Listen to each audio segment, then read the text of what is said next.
Predatory lending always pops up at the most inopportune moments. It's sickening. As more small businesses are struggling to survive, regulators are thankfully cracking down on a major group of lenders they say are targeting the most vulnerable businesses, and they're doing it with high-cost loans and abusive collection tactics.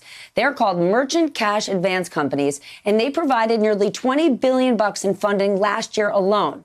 Now, one of those lending companies is taking action against nearly 1,000 businesses across the country who can no longer afford to pay. Listen to this. NBC's Kathy Park has more. For nearly 30 years, Jay Hohen has found joy in personal training, and he turned that passion into running a private studio with his wife in La Jolla, California. It's a great opportunity for us to do something we love. But a recent injury set his business back, so he took out a loan. A month later, COVID-19 hit. Hohen was forced to close his studio and unable to pay his lender PAR funding.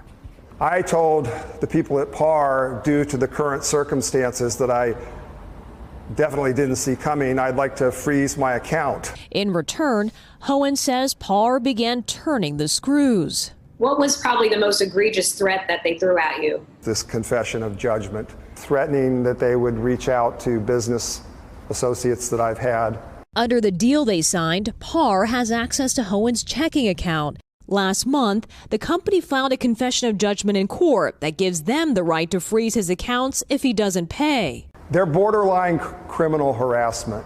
Known as a merchant cash advance company, PAR Funding is among a group of lenders regulators say preying on small businesses, charging sky-high interest rates up to 400% on loans to small companies like Hohen's. They're strong-arming people like myself. Since 2008's financial crisis, major banks have cut lending to small businesses, and merchant cash advance lenders have helped fill that void.